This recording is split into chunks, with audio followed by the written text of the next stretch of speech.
কিন্তু ওই যে গীতায় যে আছে না যে কর্মযোগ একটা অধ্যায়, জ্ঞানযোগ একটা। কেউ জ্ঞানযোগে হচ্ছে ঈশ্বরকে স্মরণ করে, কেউ কর্মযোগী। মানে ওই বিষয়টার এটা কথাও হচ্ছে বলছি। প্রকরণ। গীতাকে পুরোটা বুঝতে হলে গীতার কোনো একটা অধ্যায় বা গীতার কোনো একটা শ্লোক পড়লে সেটা উপস্থাপন করলে হবে না। গীতাকে সম্পূর্ণ পড়তে হবে। হুম? গীতা কর্মযোগ, ধ্যানযোগ, জ্ঞানযোগ এগুলো আলাদা, আলাদা। একেকটা যোগে একেকটা যোগের মাহাত্ম্য বলা হয়েছে প্রকরণ অনুযায়ী। কিন্তু কোনোটা ছোট না বা কোনোটা ছাড়া কোনোটাকে হবে না। আপনি জ্ঞান ছাড়া ঈশ্বরের ধ্যান কিভাবে করবেন? ঈশ্বরের স্বরূপই আপনি জানেন না। ধ্যান কিভাবে করতে হয় আপনি জানেন না। ধ্যান আপনি কিভাবে করবেন? কর্ম কিভাবে করবেন আপনি? করতে পারবেন? না, এবারে আপনি জানেন ধ্যান কিভাবে করতে হয়। ঈশ্বরের স্বরূপ আপনি জানেন। কিন্তু আপনি ধ্যান করলেন না। আপনার কি কোনো প্রকারের লাভ এখান থেকে হবে? না।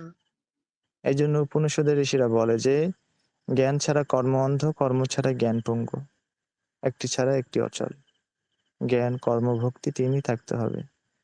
জ্ঞান সমন্বয় করে যখন কর্ম করবেন, এরপরে ভক্তি হচ্ছে এর উপরের লেভেল।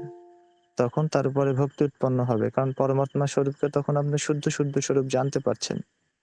এরপরে ভক্তি উৎপন্ন হবে। ভক্তি উৎপন্ন হলে পরমাত্মার সাথে একাত্ম বোধ হবে। পরমাত্মার গুণ আপনার চরিত্রে চলে আসবে। পরমাত্মার গুণ আপনার চরিত্রে চলে আসলে তখন আপনি যোগে সিদ্ধি লাভ করতে পারবেন।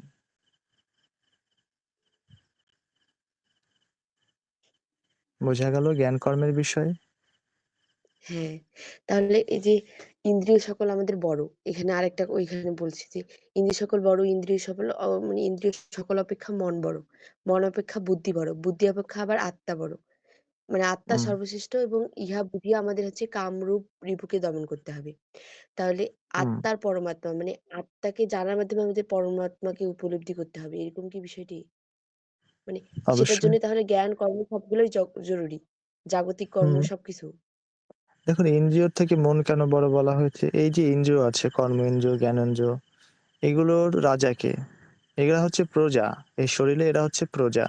আর এদের রাজা হচ্ছে মন। মনের দ্বারাই এরা পরিচালিত হয়।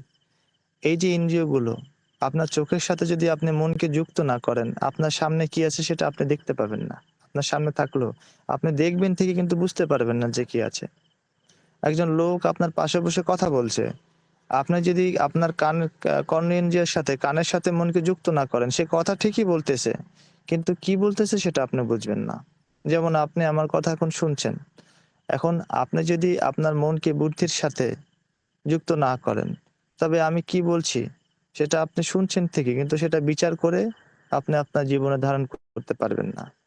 তো এই যতগুলোই শরীরে আমাদের ইন্দ্রিয় আছে না কেন, এই ইন্দ্রিয়ের সাথে যদি মন আমরা যুক্ত না করি, মন যদি যুক্ত না হয়, তবে এই ইন্দ্রিয়গুলো হচ্ছে মনে করেন কোনো এক জড়বস্তুর মতো, পাথরের টুকরোর মতো। বুঝতে পারলেন? মনে করেন মোবাইলের একটা মেমোরি কার্ড, সেখান থেকে আপনি গান ভরলেন, গান ভরা হলো। গান ভরা পর্যন্তই হলো। যদি আপনি ওটাকে না চালান তো চলবে না। জাস্ট পড়ে আছে, পড়েই থাকবে। তো ইন্দ্রিয়গুলো হচ্ছে এমন। ইন্দ্রিয়ের সাথে যতক্ষণ না মন যুক্ত না হয়, ততক্ষণ ইন্দ্রিয় কার্যকর হয় না। এবারে মনের থেকে আত্মাকে কেন বড় বলা হলো?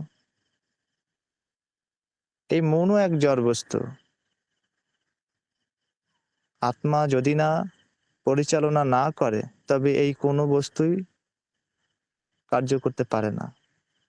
এগুলো হচ্ছে আত্মার সাধন।